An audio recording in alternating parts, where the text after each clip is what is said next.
Expect me, nigga, like you expect Jesus to come back. Expect me, nigga, I'm coming. Expect me, nigga, like you expect Jesus to come back. Expect me, nigga, I'm coming. So, I don't know, you probably maybe have saw the press conference. Tupac finally came out of hiding. Yeah.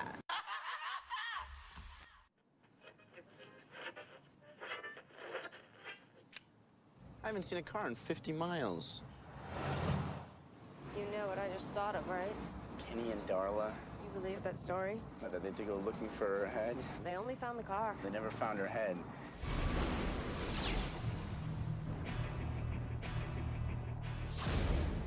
What's he doing? The hell is that? He dumped something down that pipe. Wrapped in a sheet.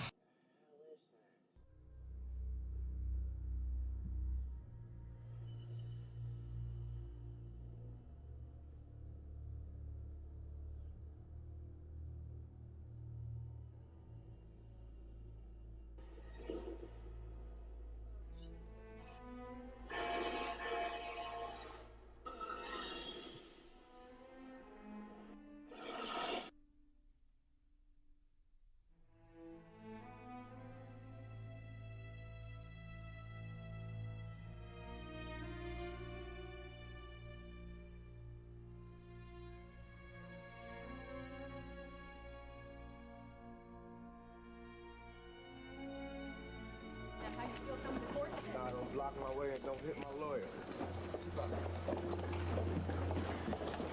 Tupac, you think this is a bum ramp?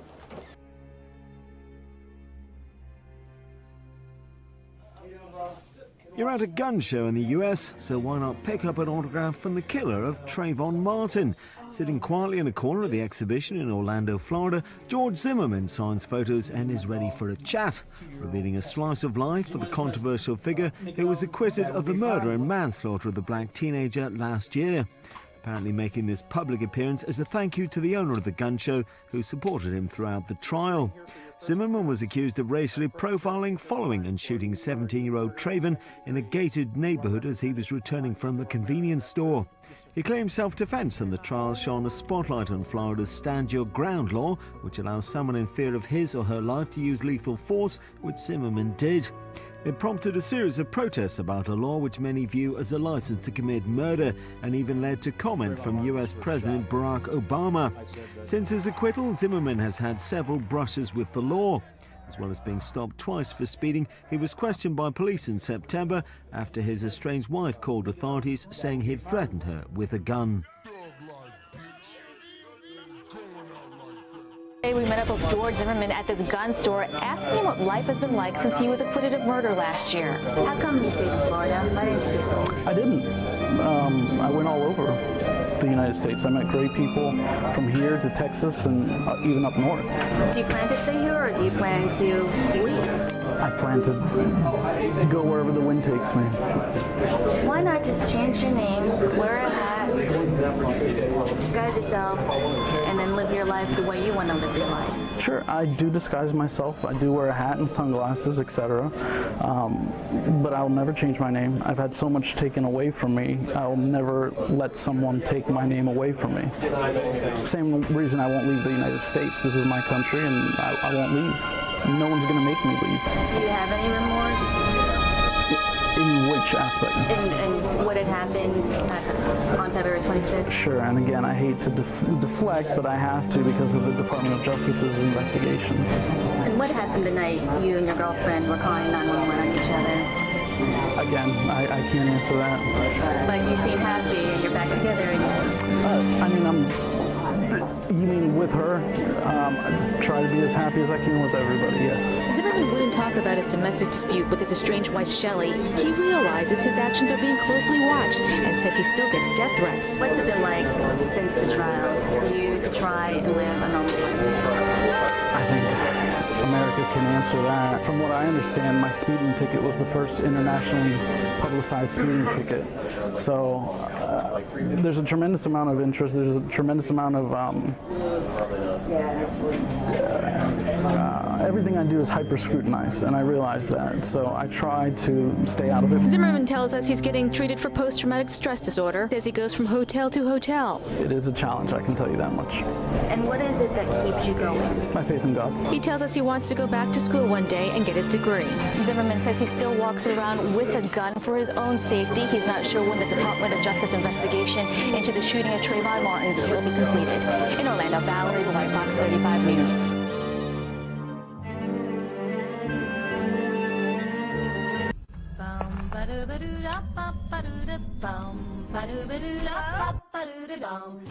Jeepers, creepers, where'd you get those peepers?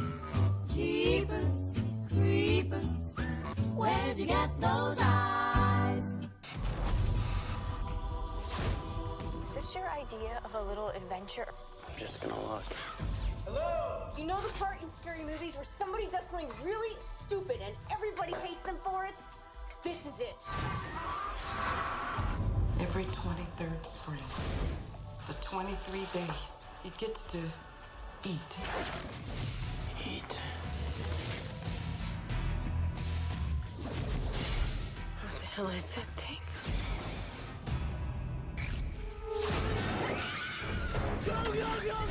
It's stuck in reverse! He must have 5, maybe 600 bodies down there. You've got something it likes, one of you.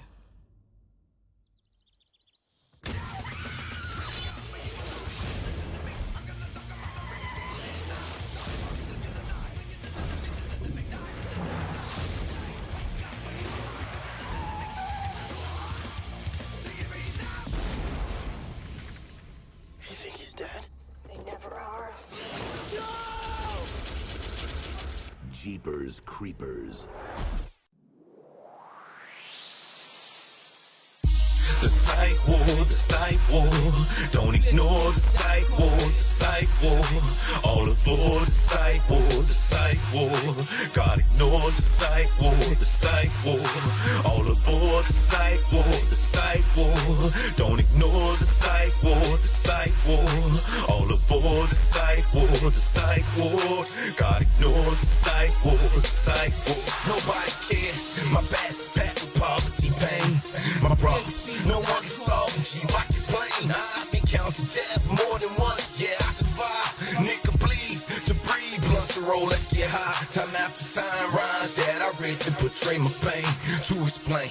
The game cuts all convicts and chains, but thug stories ain't no love for me. My cousin died, my lady lied, she left me, though I ain't surprised. Ashamed to cry, mama told me, son, there, it's alright. Most nightmares keep me from sleeping, which means I'm up all night. Can't fight fair, I beware the fact niggas are strapped. Unexpected robberies, I can't take it perhaps. If I make it unappreciated for all that I've done, I'll probably die early. Solo G, watch over my son, tell him his daddy's dead. Yet I die with a smile upon my face, thinking of my one and only child behind his gates. The psych ward, don't ignore the psych ward, all aboard the psych ward, God ignore the psych ward, all aboard the psych ward, don't ignore the psych ward, all aboard the psych ward, God ignore the psych ward, when mama said it, I would end up in the hands of paramedics, pathetic, regret it, I'm crying, but I can't let it, won't let it, take control of my mind, my body and my soul, at least what's left of the deficit, truth is never told, I preach this ever since the day I was born, what a masterpiece of blasphemy, and they say I was wrong, no one asked me, who cares about my side of the story, what's waiting out there for me, a cold world, life for me, ignore me, I'm just a little boy that cried wolf, now I'm yelling, screaming, seeing demons, the werewolf, why they nailing the savior to the cross,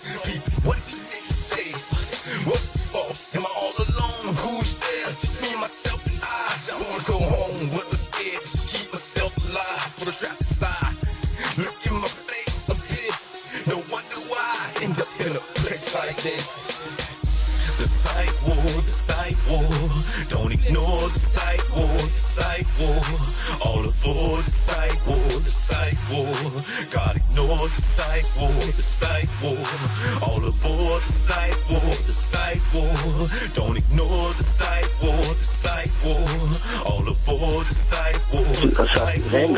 Gotta ignore the psych ward. So you're saying that part of the rise of the increase in firearm sales is because everybody's kind of realizing there's a race war, but we're not willing to talk about it in public?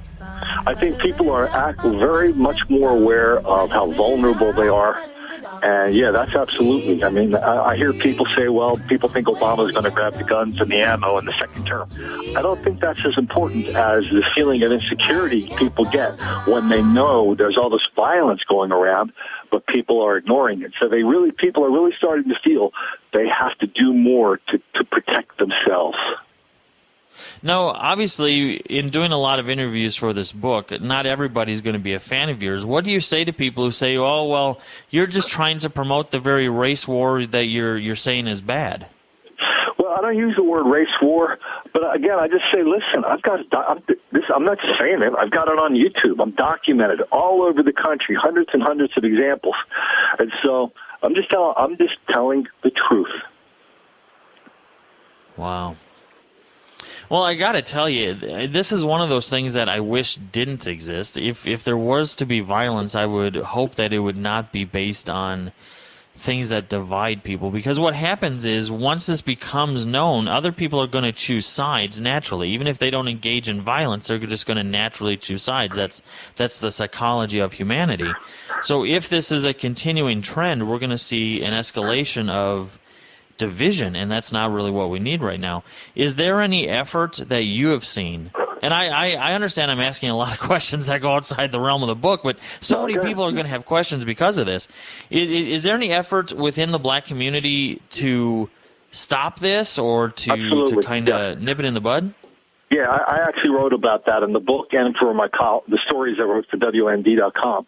There are, when you talk to a black person about this, more often than not, they shrug their shoulders and they go, "What are you going to do?" They know this book is true, but there are more and more black leaders who are getting very impatient with this tolerant attitude towards this hyper violence, and they're starting to speak out for more of a tough love approach. Heck, in this where I'm talking to you from, 6 months ago, a caucus of black elected officials called for the governor to put the National Guard on the streets of Wilmington. It was getting so bad.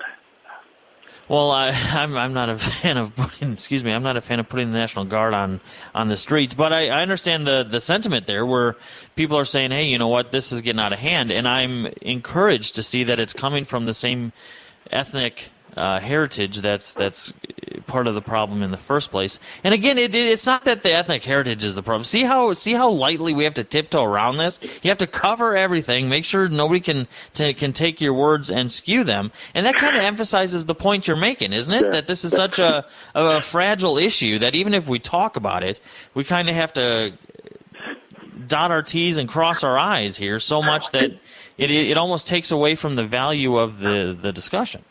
Well, down in Miami Beach, they have Black Beach Week. Last summer, 400,000 people destroyed the town, mountains of trash, violence, lawlessness, mayhem, gunfire with police, all sorts of bad things. Afterwards, that's what the mayor of Miami Beach did. He got up there and he apologized for noticing that Black Beach Week was a nuclear holocaust on his town. Why do we have to apologize for noticing when people are doing bad things? I don't do that on my book, and I didn't do that on this interview, and it's not really useful. And I think, when leaders step up and take initiation and take effort to stop this, I forgot where it was, maybe it was Philadelphia or Pennsylvania, where the mayor said, look, this is partially our fault. We're not raising our children anymore. We're not being the parents we need to be. So some of that is being responded to, and that's always encouraging. So Philadelphia, dozens of large-scale examples of black mob violence. And, of course, the mayor told the New York Times at first, nothing racial about this. No, just a bunch of unruly kids. Finally, because of talk radio and the Internet, people were just demanding he tell the truth, tell people what's going on. Finally, he went to a black church and he said, this is a black problem. These are black kids. They have to start behaving. And so the mayor saw the light. And you're not racist to bring it up. You're not racist to talk about it. You're not racist to realize race is an issue. And I think that's one of the alarming things. How can acknowledging what is so obvious be a bad thing when looking into a situation that's become an epidemic?